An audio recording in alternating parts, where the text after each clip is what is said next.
حضرت عمر فاروق نے پوچھا حضرت سعید بن عامر سے کہ ایک شکایت تمہارے لوگوں نے تمہارے خلاف کی ہے، کیوں بے ہوش ہو جاتے ہو؟ کہا امیر المومنین، اس وقت میں مکے میں موجود تھا، نوجوان تھا، عمر میری کم تھی،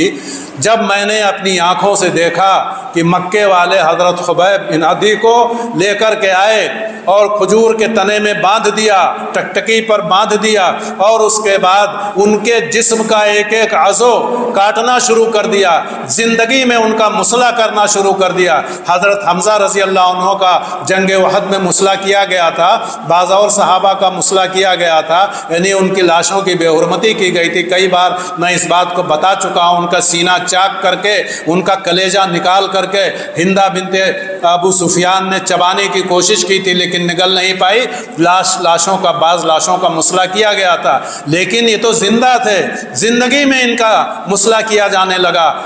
کبھی ان کی ایک انگلی کاٹ دی گئی، کہا اب بولو، کیا تمہاری اس تکلیف کے مقابلے میں اگر تم کو چھوڑ دیا جائے اور تمہارے نبی کو یہاں لا کر کے تمہاری جگہ پر باندھ دیا جائے، سودا منظور؟ کہا ہرگز نہیں۔ دوسری انگلی کاٹی، تیسری انگلی کاٹی، پورا ہاتھ کاٹ دیا، پیر کاٹ دیا، اور اس کے بعد جسم سے خون کا فوارہ جاری ہے، اور بے ہوش ہوتے ہوتے، مرتے مرتے، جان آخری کے سپرد کرتے کرتے جب ان سے سوال کیا جاتا کیا یہ سودا منظور ہے، اب بھی وقت ہے خبیب،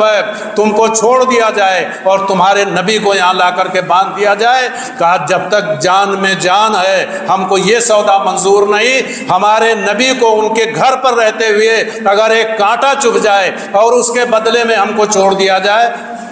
میں اس کے لیے بھی تیار نہیں ہوں۔ ہے یہ ایمان، یہ ایمان کی یہ طاقت ہمارے اندر ہے، یہ سوچ ہماری ہے، یہ سوچ دنیا کے کسی قوم کے، کسی نبی کے ماننے والوں کی ہے، یہ دنیا کے کسی بادشاہ کے رعایا کی ہے۔ یہ اگر ہے تو ان صحابہ کرام کے اندر یہ ہے ایمان کی حفاظت، رسول اللہ صلی اللہ علیہ وسلم کی محبت، دین سے لگاؤ اور الفت، یہ ساری چیزیں ان صحابہ کرام کے اندر موجود تھیں۔ آج ان کے بارے میں کہا جاتا ہے، اول فول بکتے ہیں اور کہتے ہیں کہ صحابہ مرتد ہو گئے تھے، نعوذ باللہ، صرف 3 صحابہ باقی رہ گئے تھے۔ ارے ان کی عقلوں کو کیا ہو گیا جو یہ کہتے ہیں؟ اور اس فہرست میں 3 آدمیوں کی اس فہرست میں حضرت علی اور حضرت حسن اور حسین کو بھی شامل نہیں کرتے، جبکہ حب آل بیت کا دعویٰ کرتے ہوئے دن رات ان کی زبانیں سوکھتی ہیں، اور اسی پر ان کے عقیدے کی بنیاد ہے کہ حب آل بیت کی بنیاد ہے، لیکن حضرت علی کو بھی انہوں نے مرتد بنا دیا، نعوذ باللہ، اور سارے صحابہ کو بنا دیا۔ تو یہ جو لوگ صحابہ کرام کو مرتد کہتے ہیں، جو لوگ صحابہ کرام کو منافق کہتے ہیں، ان سے اللہ تبارک ہم کو اور آپ کو سب کو ہوشیار رہنے کی ضرورت ہے۔ اور صحابہ کرام کے شان میں جو گستاخیاں ہو رہی ہیں دنیا میں کہیں بھی، وہ گستاخی چاہے بر صغیر میں ہو، وہ گستاخی چاہے یورپ میں ہو، وہ گستاخی چاہے امریکہ میں ہو، وہ گستاخی چاہے آسٹریلیا میں ہو، وہ گستاخی چاہے افریقہ میں ہو، دنیا کے کسی بھی بر اعظم میں صحابہ کرام کے شان میں اگر کوئی گستاخی کی جاتی ہے تو ہمیں ہرگز یہ قابل قبول نہیں ہے۔ ہم اگر کچھ اور نہیں کر سکتے ہیں تو کم سے کم صحابہ کرام رضوان اللہ علیہم اجمعین کے شان میں گستاخی کو برداشت نہ کریں۔ ساری تعریفیں اور بڑائیاں، ہر طرح کی حمد و ثنا اور ہر قسم کی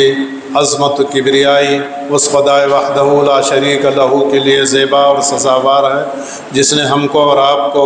اور ساری کائنات کو پیدا فرمایا، اور پیدا کرنے کے ساتھ ساتھ اللہ رب العزت نے ہماری دنیاوی اور اخروی دونوں زندگیوں کو کامیاب بنانے کے لیے اللہ نے سامان فراہم کیا، اور ہماری اخروی زندگی کو بالخصوص کامیاب بنانے کے لیے اور اپنے پیغامات کو ہم تک پہنچانے کے لیے اللہ نے نبی انبیاء کرام کا ایک طویل سلسلہ شروع فرمایا، جو سیدنا آدم علیہ السلام سے شروع ہو کر کے نبی آخر الزماں جناب احمد مجتبیٰ محمد مصطفیٰ صلی اللہ علیہ وسلم پر آ کر یہ سلسلہ تمام ہوا۔ اللہ تبارک و تعالیٰ نے جیسے 1 لاکھ سے زائد کی تعداد میں اس دنیا میں پیغمبروں کو بھیجا، بعض قدر ضعیف احادیث، قدر ضعیف روایات کے مطابق انبیاء کرام کی تعداد 1,24,000 اور اسی طرح سے بعض لوگوں کے بیان کے مطابق صحابہ کرام کی بھی تعداد اسی قدر ہے۔ نبی کریم صلی اللہ علیہ وسلم کو اللہ تبارک و تعالیٰ نے جہاں بہت سے معجزات عنایت فرمائے تھے، انہی معجزات میں سب سے بڑا معجزہ قرآن پاک ہے۔ اسی طرح سے اللہ تبارک و تعالیٰ نے آپ کو ایسے فرما بردار، ایسے اطاعت شعار اور ایسے آپ کی باتوں پر دل و جان کی قربانی دینے والے صحابہ بھی آپ کو میسر فرمائے۔ آپ کو ایسے ساتھی ملے کہ جنہوں نے آپ کی دعوت حق کو دنیا کے کونے کونے تک پہنچایا، دنیا کے کونے کونے تک اس طرح سے پہنچایا جس کا اندازہ آپ حضرت عقبہ بن نافع رضی اللہ عنہ کی اس بات سے اندازہ لگا سکتے ہیں کہ جب وہ ایک فاتح کی حیثیت سے افریقہ کے آخری مغربی کنارے پر پہنچے، بر اعظم افریقہ مصر سے مسلمان داخل ہوئے، حضرت عمر بن عاص رضی اللہ عنہ نے مصر کو فتح کیا اور اس کے بعد اس علاقے کو شمالی افریقہ بہت بڑا علاقہ ہے، کئی ممالک کو فتح کرتے ہوئے جب افریقہ بر اعظم افریقہ کے آخری سرے پر پہنچے، حضرت عقبہ بن نافع اپنا گھوڑا دوڑاتے ہوئے تو کہا قسم ہے اس ذات کی جس کے قبضے میں میری جان ہے، اگر میرے راستے میں اتنا بڑا سمندر نہ حائل ہوتا، آخری سرا افریقہ اور امریکہ کے درمیان جو سمندر ہے، اس سمندر کے ساحل پر کھڑے ہو کر کے کہتے ہیں کہ اگر اس ذات کی قسم جس نے اس پوری کائنات کو بنایا ہے، اگر مجھے یہ معلوم ہو جائے کہ سمندر کا آخری سرا، یہ سمندر کہاں ختم ہوتا ہے اور اس سمندر کے بعد کوئی آبادی ہے جس میں انسان بستے ہیں، تو میں اس سمندر میں گھوڑے ڈال دوں گا اور اس سمندر کو اپنے گھوڑوں سے عبور کرتے ہوئے دنیا کے آخری سرے تک جاؤں گا اور اس کے بعد اللہ کے نام کا کلمہ وہاں پر پہنچاؤں گا، اسلام کا جھنڈا وہاں پر لہراؤں گا۔ یہ صحابہ کرام کی شان تھی۔ پوری دنیا میں جتنے بھی فرما روا آئے، جتنے بھی بادشاہ آئے، جتنے بھی ملوک اور سلاطین آئے، جتنے بھی انبیاء آئے، کسی کو ایسے وفادار ساتھی، کسی کو ایسے سچے اور فرما بردار ساتھی نہیں ملے جتنے فرما بردار وفادار ساتھی، سر دھڑ کی بازی لگانے والے ساتھی رسول اللہ صلی اللہ علیہ وسلم کو میسر آئے کہ رسول اللہ کسی نبی کو، عیسیٰ علیہ السلام کے لیے حوارین آئے جن کے بارے میں کہا جاتا ہے ان کے ساتھیوں کو حواری کہا جاتا ہے، عیسیٰ علیہ السلام کو حواری ملے، ایسے حواری ملے کہ فآمنت طائفۃ من بنی اسرائیل وکفرت طائفہ، کچھ لوگوں نے ان کی بات مانی اور کچھ لوگوں نے ان کی بات ماننے سے انکار کر دیا، سارے لوگ نہیں آئے، لیکن رسول اللہ صلی اللہ علیہ وسلم کے اصحاب ایسے تھے کہ سب کے سب رسول اللہ صلی اللہ علیہ وسلم کے ایک اشارے پر جان دینے کے لیے تیار رہتے تھے۔ بنی اسرائیل جو موسیٰ علیہ السلام کے ساتھی تھے، یہ یہودی جو موسیٰ علیہ السلام کے ساتھی تھے، انہوں نے تو اتنا تنگ کیا موسیٰ علیہ السلام کو کہ حد کر دی۔ قرآن پاک کے اندر یا ایھا الذین آمنوا لا تکونوا کالذین آذوا موسیٰ فبرأہ اللہ مما قالوا وکان عند اللہ وجیہا، اے ایمان والو ان بنی اسرائیل کی طرح سے اور موسیٰ کے ساتھیوں کی طرح سے نہ بن جانا کہ جنہوں نے موسیٰ علیہ السلام کو اذیت پہنچانے میں کوئی کسر نہیں چھوڑی تھی۔ لیکن رسول اللہ صلی اللہ علیہ وسلم کے ساتھی یہ اصحاب ایسے تھے کہ انجام و عواقب کی پرواہ کیے بغیر اگر ان سے کہا جاتا کہ سمندر میں کود جاؤ، ایک لمحہ سوچنے میں نہیں لگاتے کہ ہم کو تیرنا نہیں آتا ہے، سمندر میں کودنے کے بعد ہم کو موت ہماری آنکھوں کے سامنے ہے اور ہم ڈوب کے مر جائیں گے، ایک لمحے کی دیری نہیں کرتے۔ یہ بات میں اپنی طرف سے نہیں کہہ رہا ہوں، رسول اللہ صلی اللہ علیہ وسلم جب جنگ بدر کے لیے لیے تشریف لے گئے تو پہلے یہ تھا کہ کافروں کا قافلہ آ رہا ہے شام سے لدا پھدا اموال کو لے کر کے، اور مسلمان اس قافلے پر حملہ کر کے ان مالوں کو حاصل کر سکتے ہیں۔ رسول اللہ صلی اللہ علیہ وسلم نے فرمایا کہ یہ قافلہ آ رہا ہے، ہمارے جاسوسوں نے خبر دی ہے کہ شام سے قافلہ آ رہا ہے، مکے کی طرف جا رہا ہے، مکے والوں کا قافلہ ہے، تو ہم حملہ کر کے اس مال کو کچھ نہ کچھ حاصل کر سکتے ہیں، اس مال کو حاصل کر کے اپنے اس نقصان کی تلافی کر سکتے ہیں جو ہمارے مہاجرین بھائیوں نے اپنا مال و اسباب، اپنا گھر بار، اپنی تجارت، اپنا کاروبار سب کچھ مکے میں چھوڑ کر کے انہوں نے ہجرت کی ہے۔ تو اگر اس قافلے پر ہم قبضہ کر لیتے ہیں تو کچھ ہمارے اس نقصان کی تلافی ہو سکتی ہے۔ لیکن جب وہاں نکلے کافروں کو خبر ہو گئی تو 1000 کا لشکر جرار لے کر کے وہ آ گئے۔ مسلمانوں کی تعداد تو بچہ بچہ کم از کم جانتا ہے، ہمارے اسلامی معاشرے کا بچہ بچہ جانتا ہے کہ جنگ بدر کے مسلمانوں کی تعداد 313 تھی، ان میں سے صرف 2 کے پاس گھوڑے تھے، اکثر نہتھے تھے، سب کے پاس تلواریں نہیں تھی، سب کے پاس تیر و کمان نہیں تھے، کسی کے پاس تلوار تھی تو اس کو رکھنے کے لیے نیام نہیں، کسی کے پاس تیر تھے تو اس کے لیے چلانے کے لیے کمان نہیں۔ تو صحابہ کرام اس حالت میں نکلے تو رسول اللہ صلی اللہ علیہ وسلم کو اندیشہ ہوا کہ مہاجرین تو ہمارے ساتھ مکے سے آئے ہیں، وہ تو ہمارے سائے کی طرح سے ہمارے ساتھ لگے ہیں، لیکن انصار سے، مدینے کے لوگوں سے ہمارا معاہدہ ہے کہ اگر باہر کی کوئی فوج مدینے پر حملہ کرے گی تو ہم سب مل کر کے اس فوج کا مقابلہ کریں گے۔ لیکن جب وہ مدینے کے انصار اس بات کے پابند نہیں ہیں کہ ہم مدینے سے باہر نکل کر کے اگر جائیں کسی دشمن سے مقابلہ کرنے کے لیے تو یہ ہمارے ساتھ لڑنے کے لیے جانے کے پابند نہیں ہیں۔ جاتے ہیں کہ نہیں جانتے، آپ تھوڑا تذبذب میں تھے، آپ نے سب کی رائے جاننی چاہیے۔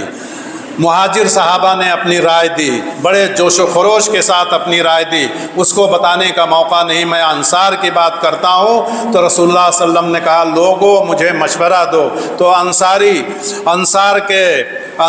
کے قبیلے کے اوس و خزرج کے جو سردار تھے حضرت سعد بن عبادہ، انہوں نے کہا کہ اللہ کے رسول لگتا ہے کہ آپ ہم سے کچھ سننا چاہتے ہیں۔ رسول اللہ صلی اللہ علیہ وسلم نے کہا یقیناً میں تمہاری رائے جاننا چاہتا ہوں۔ انہوں نے کہا اللہ کے رسول آپ کچھ بھی تذبذب اور پس و پیش کا مظاہرہ نہ کیجئے، ہم آپ پر ایمان لائے ہیں، ہم نے آپ کے ہاتھ پر بیعت کی ہے، ہم نے اپنی زندگی اور موت آپ کے ساتھ وابستہ کی ہے، ہم نے آپ کا کلمہ پڑھا ہے، اشہد ان محمد رسول اللہ کہا ہے، آپ جو جی میں آئے آپ کے کیجئے، آپ ہمارا جو مال لینا چاہیں لے لیجئے، جو مال چھوڑنا چاہیں چھوڑ دیجئے، سارا مال اگر آپ کہیں گے تو ہم آپ کے قدموں میں لا کر کے حاضر کر دیں گے، اور اگر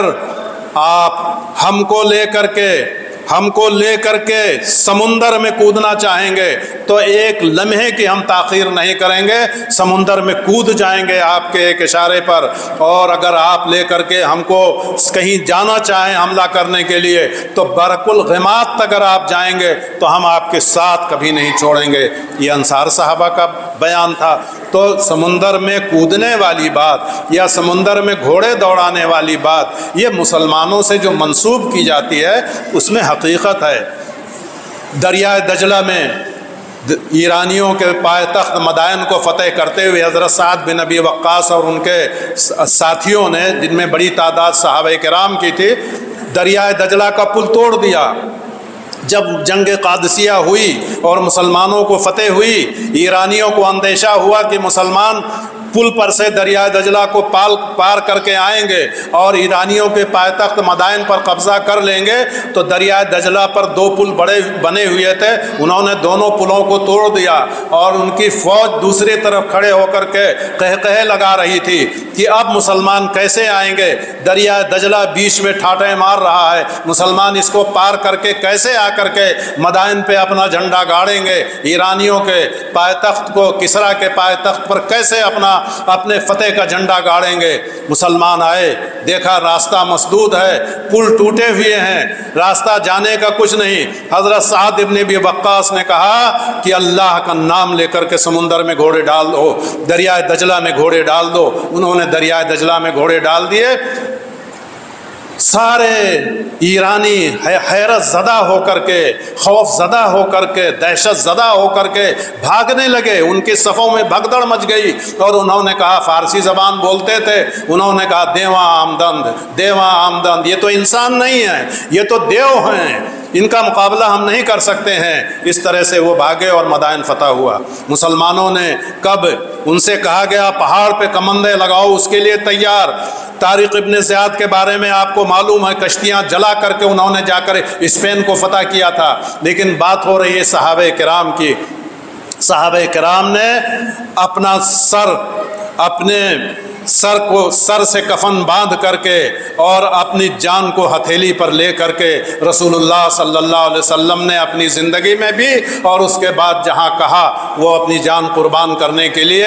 ہر لمحے تیار رہے، اس میں کوئی پس و پیش نہیں کیا۔ انہی کی کوششوں کا نتیجہ ہے کہ آج اسلام اپنی اصلی شکل میں ہم تک پہنچا، اور انہی کی کوششوں کے نتیجے میں آج ہم فخر کے ساتھ کہتے ہیں کہ ہم ایک ایسے نبی کے ماننے والے ہیں، ایک ایسے اللہ کی وحدانیت کا اقرار کرنے والے ہیں کہ جس کے آگے ایک ایسے دین سے اپنی وابستگی کا اظہار کرنے والے ہیں کہ جس کے مقابلے میں دنیا کے سارے مذاہب سب ہیچ ہیں، اور دنیا کے کسی بھی مذہب کے اندر کوئی صداقت نہیں ہے۔ صحابہ کرام نے وہ دین بے کم و کاست ہم تک پہنچایا۔ آج بڑے افسوس کی بات ہے کہ یہ روافض، یہ یہودیوں کی اولاد، یہ شیعہ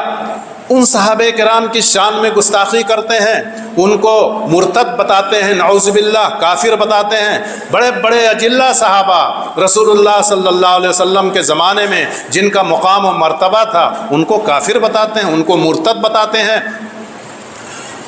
چنانچہ ایک واقعہ ہے، اور جھوٹی حدیثیں گڑھ کر کے انہوں نے ذخیرہ حدیث میں اور تاریخ اسلام میں شامل کر دیا کہ ایک مرتبہ رسول اللہ صلی اللہ علیہ وسلم بیٹھے ہوئے تھے، کسی صحابی نے آپ کو کھانے کا ایک تحفہ دیا، کوئی گوشت لا کر کے دیا، رسول اللہ صلی اللہ علیہ وسلم کی خواہش ہوئی، بہت اچھا وہ گوشت تھا آپ کا پسندیدہ، آپ کی خواہش ہوئی کہ کاش اس وقت حضرت علی آ جاتے، لیکن اس وقت بجائے حضرت علی کے حضرت ابوبکر صدیق و حضرت عمر فاروق آ گئے۔ تو رسول اللہ صلی اللہ علیہ وسلم نے کہا یہ دونوں منافق کہاں سے آ گئے، نعوذ باللہ۔ رسول اللہ صلی اللہ علیہ وسلم کی طرف ایسی جھوٹی حدیث کہ رسول اللہ صلی اللہ علیہ وسلم نے کہا کہ یہ دونوں منافق کہاں سے آ گئے، یعنی حضرت ابوبکر صدیق و حضرت عمر فاروق کو یہودیوں نے رسول اللہ صلی اللہ علیہ وسلم کی زبان مبارک سے منافق کہلوایا۔ یہی وجہ ہے کہ آج کچھ لوگ اور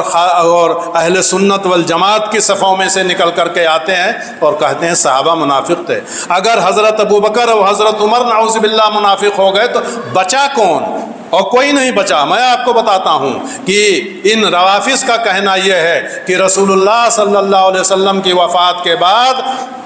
1,24,000 یا 1,25,000 صحابہ کرام میں سے صرف 3 آدمی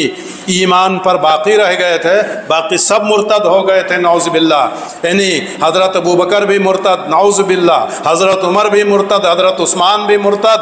سارے صحابہ کرام مرتد، حتیٰ کہ انہوں نے حضرت علی کو بھی اس فہرست میں شامل نہیں کیا۔ کیا کن کو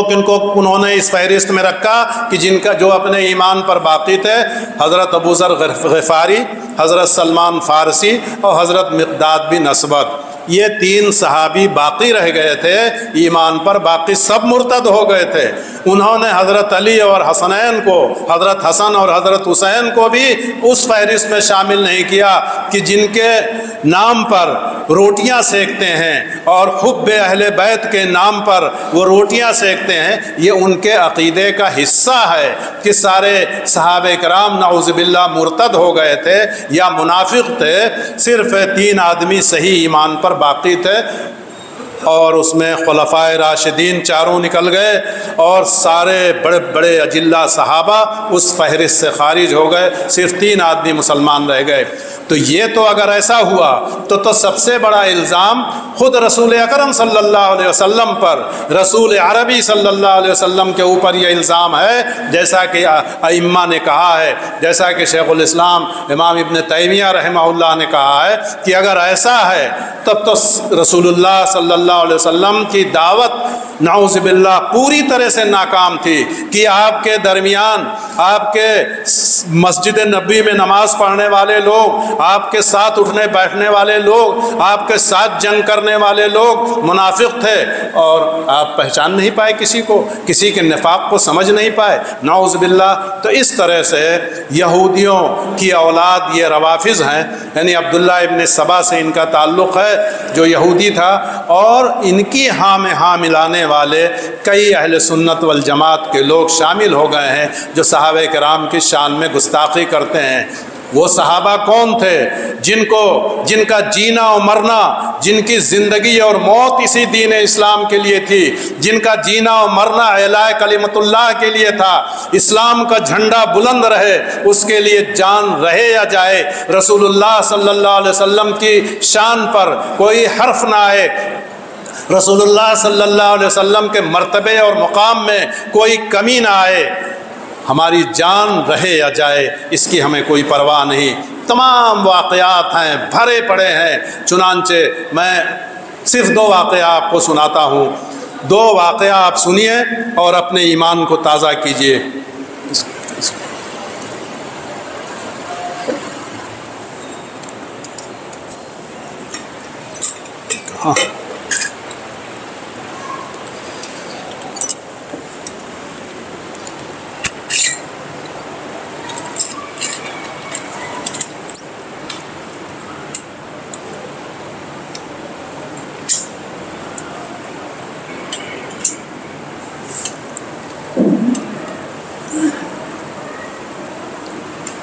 وقت کم ہے، میں صرف 2 مختصر سے واقعات آپ کے سامنے پیش کرتا ہوں جس سے آپ کو اندازہ ہوگا کہ صحابہ کرام کو اسلام کس قدر پیارا تھا، انہوں نے اسلام کو حرز جان بنا رکھا تھا، وہ دین اور اسلام کو، توحید کو کسی طرح سے ایک لمحے کے لیے چھوڑنے کے لیے تیار نہیں تھے۔ میں 2 واقعہ آپ کو سناتا ہوں۔ حضرت خبیب بن عدی رضی اللہ عنہ، حضرت خبیب بن عدی رضی اللہ عنہ ایک قافلے کے ساتھ آئے، رسول اللہ صلی اللہ علیہ وسلم نے ایک قافلہ بھیجا تھا تبلیغ و دعوت کے لیے، کافروں نے دھوکے سے ان کو گرفتار کر لیا اور بعض قبائل نے ان کے اوپر حملہ کیا، دھوکے سے گرفتار کر لیا اور حضرت خبیب کو لے جا کر کے مکے کے بازار میں فروخت کر دیا۔ اس کو خریدا، ان کو خریدا ایسے لوگوں نے جن کے اہل خانہ کو حضرت خبیب نے جنگ بدر میں قتل کیا تھا، اس کے بدلے میں وہ قتل کرنا چاہتے تھے، لیکن ایسے ویسے نہیں قتل نہ کرنا چاہتے تھے، دھوکے سے گرفتار کیا اور ان کو قتل کرنے کے لیے تنعیم کے مقام پر لے گئے۔ تنعیم جہاں سے آج عمرہ کرنے والے مکے کے لوگ جہاں سے جا کر کے وہاں پر احرام باندھتے ہیں، تنعیم میں کیوں لے گئے کہ وہ مکہ کے لوگوں کے حرم سے باہر ہے، مکہ کے لوگوں کا حرم ہے اور حدود حرم سے وہ باہر ہے، تو وہ حرم میں اس طرح کی حرکت نہیں کر سکتے تھے، اتنا ان کو بھی احساس تھا، تنعیم میں لے گئے اور اس کے بعد ان کو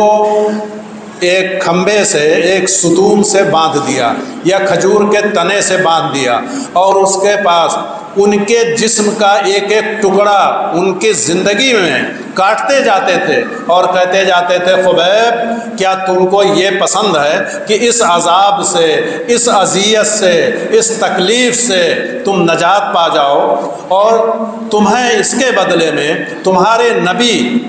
حضرت محمد صلی اللہ علیہ وسلم کو یہاں لا کر کے تمہارے بدلے میں یہاں باندھ دیا جائے اور ان کو قتل کر دیا جائے اور اس کے بدلے میں تم کو چھوڑ دیا جائے، تم جا کر کے اپنے اہل خانہ کے درمیان خوشی خوشی رہو، یہ سودا منظور ہے؟ انہوں نے کہا، کم بختو، تم لوگوں نے ہمارے دین و ایمان کی قیمت بہت کم لگائی ہے، ہمارا ایمان یہ رسول اللہ صلی اللہ علیہ وسلم کے ساتھ ہماری محبت کے تقاضوں کو تم نے سمجھا نہیں ہے، تم یہ کہتے ہو کہ رسول اللہ صلی اللہ علیہ وسلم کو یہاں لا کر کے پھانسی کے پھندے پر لٹکا دیا جائے اور مجھے چھوڑ دیا جائے، مجھے تو یہ بھی پسند نہیں ہے کہ مجھے تم صرف اس چیز کے بدلے میں چھوڑ دو کہ رسول اللہ صلی اللہ علیہ وسلم کے پائے مبارک میں، رسول اللہ صلی اللہ علیہ وسلم کے تلوے میں ایک کانٹا چبھ جائے، اور اس کانٹے چبھنے کے بدلے میں مجھے تم رہا کر دو، ہم کو یہ سودا بھی منظور نہیں ہے۔ کہا پھر تمہیں ہم جان سے مار دیں گے۔ کہا اس سے زیادہ تم کر ہی کیا سکتے ہو، ہم تو اپنی جان دین و ایمان کے راستے میں قربان کرنے کے لیے تیار بیٹھے ہیں، تم نے ابھی ہماری ایمان کی قیمت کو، ہمارے ایمان کی طاقت کو سمجھا ہی نہیں ہے۔ حضرت سعید بن عامر حمص کے گورنر تھے، تو اسی سے متعلق میں ایک بات بتاتا چلوں، ذیلی بات۔ حمص کے گورنر تھے تو حضرت عمر فاروق کے زمانے میں، تو کبھی کبھی وہ بے ہوش ہو کر گر جاتے تھے، تو وہاں کے لوگوں نے جب حضرت عمر فاروق کا دورہ ہوا تو ان کے خلاف بہت سی شکایتیں کی۔ مستقل بڑا واقعہ ہے ان کے ایمان کا، حضرت سعید بن عامر جہنمی کا، تو یہ بہت بڑا واقعہ، اس کو کبھی تفصیل سے سن لیجئے گا، لیکن صرف اس حصے کو بتاتا ہوں۔ تو وہ کبھی کبھی بے ہوش ہو کر کے، غش کھا کر کے گر پڑتے تھے، تو لوگوں نے حضرت عمر سے شکایت کی کہ کیسا گورنر آپ نے بھیجا ہے کہ کبھی کبھی بے ہوش ہو جاتا ہے، اس کو ہوش حواس نہیں رہتا ہے، تو پوچھیے اس کو کہ کیا تکلیف ہے۔ حضرت عمر فاروق نے پوچھا حضرت سعید بن عامر سے کہ ایک شکایت تمہارے لوگوں نے تمہارے خلاف کی ہے، کیوں بے ہوش ہو جاتے ہو؟ کہا امیر المومنین، اس وقت میں مکے میں موجود تھا، نوجوان تھا، عمر میری کم تھی، جب میں نے اپنی آنکھوں سے دیکھا کہ مکے والے حضرت خبیب بن عدی کو لے کر کے آئے اور کھجور کے تنے میں باندھ دیا، ٹکٹکی پر باندھ دیا، اور اس کے بعد ان کے جسم کا ایک ایک عضو کاٹنا شروع کر دیا، زندگی میں ان کا مسئلہ کرنا شروع کر دیا۔ حضرت حمزہ رضی اللہ عنہ کا جنگ احد میں مسئلہ کیا گیا تھا، بعض اور صحابہ کا مسئلہ کیا گیا تھا، یعنی ان کی لاشوں کی بے حرمتی کی گئی تھی۔ کئی بار میں اس بات کو بتا چکا ہوں، ان کا سینہ چاک کر کے، ان کا کلیجہ نکال کر کے ہندہ بنت ابو سفیان نے چبانے کی کوشش کی تھی، لیکن نگل نہیں پائی۔ لاشوں کا، بعض لاشوں کا مسئلہ کیا گیا تھا، لیکن یہ تو زندہ تھے، زندگی میں ان کا مسئلہ کیا جانے لگا۔ کبھی ان کی ایک انگلی کاٹ دی گئی، کہا اب بولو کیا تمہاری اس تکلیف کو کے مقابلے میں اگر تم کو چھوڑ دیا جائے اور تمہارے نبی کو یہاں لا کر کے تمہاری جگہ پر باندھ دیا جائے، سودا منظور؟ کہا ہرگز نہیں۔ دوسری انگلی کاٹی، تیسری انگلی کاٹی، پورا ہاتھ کاٹ دیا، پیر کاٹ دیا، اور اس کے بعد جسم سے خون کا فوارہ جاری ہے، اور بے ہوش ہوتے ہوتے، مرتے مرتے جان جانے آفری کے سپرد کرتے کرتے جب ان سے سوال کیا جاتا کیا یہ سودا منظور ہے؟ اب بھی وقت ہے خبیب، تم کو چھوڑ دیا جائے اور تمہارے نبی کو یہاں لا کر کے باندھ دیا جائے۔ کہا جب تک جان میں جان ہے ہم کو یہ سودا منظور نہیں، ہمارے نبی کو ان کے گھر پر رہتے ہوئے اگر ایک کانٹا چبھ جائے اور اس کے بدلے میں ہم کو چھوڑ دیا جائے، میں اس کے لیے بھی تیار نہیں ہوں۔ ہے یہ ایمان، یہ ایمان کی یہ طاقت ہمارے اندر ہے، یہ سوچ ہماری ہے، یہ سوچ دنیا کے کسی قوم کے، کسی نبی کے ماننے والوں کی ہے، یہ دنیا کے کسی بادشاہ کے رعایا کی ہے؟ یہ اگر ہے تو ان صحابہ کرام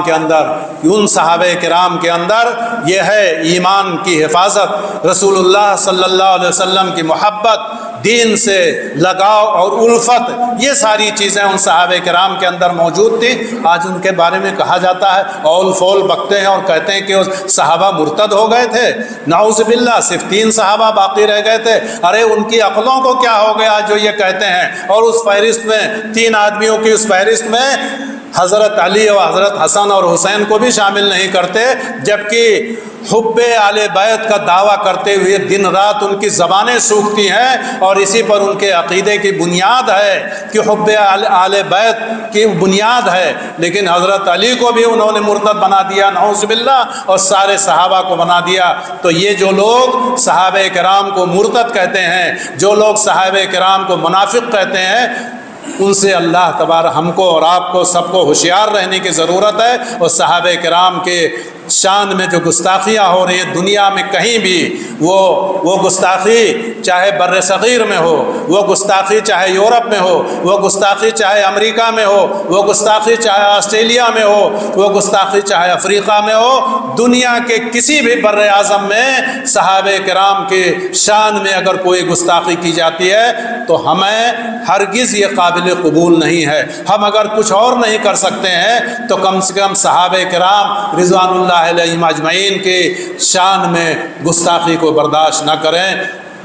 یہی پیغام ہے یہ آج کے جمعے کا، اور یہ جو خطبات جمعہ کا جو یہ سلسلہ چل رہا ہے اس کا یہی پیغام ہے کہ ہم صحابہ کرام کی عظمت کو، صحابہ کرام کے مرتبے اور مقام کو پہچانیں، اور اس کے بعد ان کی جیسے وہ رسول اللہ صلی اللہ علیہ وسلم کی عظمت پر، جیسے وہ دین اسلام کی عظمت پر مر مٹے تھے، ایسے ہی ہم ان کی عظمت پر مر مٹنے کے لیے تیار رہیں اور اس کا منہ بند کرنے کے لیے تیار رہیں جو صحابہ کرام کے خلاف اپنی زبان کھولتا ہے۔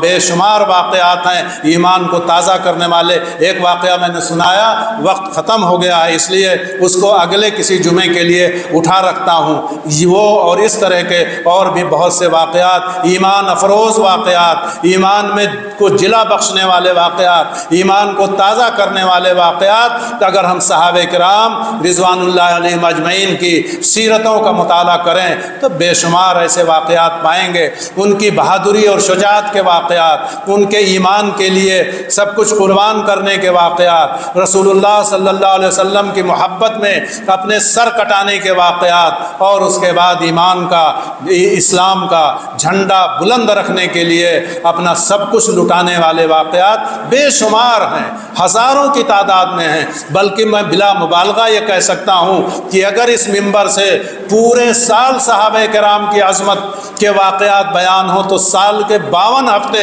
صحابہ کرام ہفتے ختم ہو جائیں گے، سال ختم ہو جائے گا، لیکن صحابہ کے عظمت کے واقعات ختم نہیں ہوں گے۔ کہیے تو ایک چھوٹا سا واقعہ بیان کر دوں، قرآن پاک کے اندر ہے وَيُؤْثِرُونَ عَلَىٰ أَنفُسِهِمْ وَلَوْ كَانَ بِهِمْ خَصَاصَةٌ۔ رسول اللہ صلی اللہ علیہ وسلم کے پاس ایک مہمان آئے، کس طرح سے اپنا پیٹ کاٹ کر کے اپنے بچوں کو بھوکا سلا کر کے رسول اللہ صلی اللہ علیہ وسلم کے مہمان کی تواضع کرتے تھے۔ حضرت ابو طلحہ انصاری کا واقعہ ہے کہ رسول اللہ صلی اللہ علیہ وسلم کے پاس ایک مہمان آئے، رسول اللہ صلی اللہ علیہ وسلم نے پردیسی تھے، مسافر تھے، کہیں دور سے آئے تھے، رسول اللہ صلی اللہ علیہ وسلم نے اپنے گھروں میں پتہ کیا کہ کھانے کے لیے کچھ ہو تو مہمان کے لیے منگا لیں۔ پتہ چلا ازواج مطہرات کے گھروں میں بھیجا، پتہ چلا کہ کسی کے گھر میں ایک آدمی کے کھانے بھر کا نہ تو راشن ہے نہ تیار کھانا ہے۔ رسول اللہ صلی اللہ علیہ وسلم بہت پریشان ہوئے کہ ہم تو بھوکے سو جائیں گے لیکن اپنے مہمان کو کیسے بھوکا سلائیں۔ یہ رسول اللہ صلی اللہ علیہ وسلم کے گھر کی حالت تھی۔ میں رسول اللہ صلی اللہ علیہ وسلم کے دنیا سے بے رغبتی اور قناعت اور سادگی کے واقعات کو پھر انشاءاللہ بیان کروں گا آپ کے سامنے، آپ سنیں گے تو آپ کا ایمان تازہ ہوگا۔ بہرحال رسول اللہ صلی اللہ علیہ وسلم نے اپنے صحابہ سے کہا کہ ہمارے گھر میں تو اپنے مہمان کو کھلانے کے لیے کچھ نہیں ہے، کوئی جو ہمارے مہمان کو اپنا مہمان سمجھ کر کے لے جائے اور اس کے بعد اس کو کھانا کھلائے۔ حضرت ابو طلحہ نے ہمت کر کے مہمان کو لے لیا، ان کو معلوم تھا کہ ہمارے گھر میں بھی بہت برائے نام راشن ہے۔ گھر میں گئے، اپنی بیوی سے کہا کہ ایک مہمان لے کر کے آیا ہوں اور یہ مہمان رسول ہے، یہ رسول اللہ صلی اللہ علیہ وسلم کے مہمان ہیں، ان کی خاطر تواضع کرنی ہے۔ ان کی بیوی نے کہا خاطر تواضع تو بہت دور کی بات ہے، گھر میں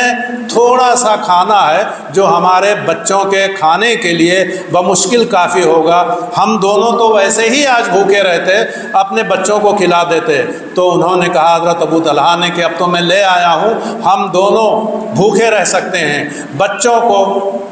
کسی طرح سے تم تھپک کر کے سلا دو، کسی طرح سے بچوں کو سلا دو، اور اس کے بعد میں مہمان کو لاتا ہوں، میں اس کے ساتھ بیٹھوں گا۔ آداب میزبانی میں ایک یہ بھی ہے کہ مہمان کے ساتھ میزبان کو کھانا چاہیے، تو میں مہمان کے ساتھ بیٹھ جاؤں گا اور ویسے ہی منہ چلاؤں گا کہ جیسے میں کھانا کھا رہا ہوں۔ میں جانتا ہوں کہ کھانا صرف ایک آدمی کے لیے ہے، اگر میں بھی کھانے میں شریک ہو جاؤں گا تو میرا مہمان بھوکا رہ جائے گا۔ رسول اللہ صلی اللہ علیہ وسلم کا مہمان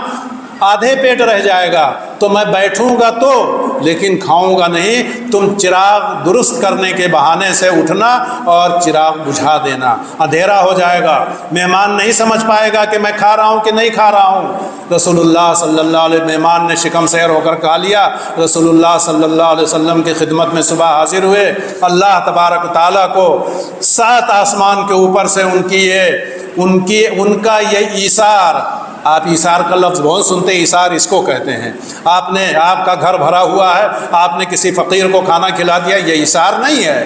اپنا پیٹ کاٹ کر کے اپنے بچوں کو بھوکا سلا کر کے اگر آپ کھلاتے ہیں، صحیح معنی میں وہی ایثار ہے۔ رسول اللہ صلی اللہ علیہ وسلم نے پوچھا کہ ابو طلحہ رات کیا ماجرا ہوا ہمارے مہمان کے ساتھ؟ تم نے جو کچھ کیا ہے اللہ کو خبر ہو گئی، اللہ نے تمہارے شان میں آیت نازل کی ہے، وَيُؤْثِرُونَ عَلَىٰ أَنفُسِهِمْ وَلَوْ كَانَ بِهِمْ خَصَاصَةٌ،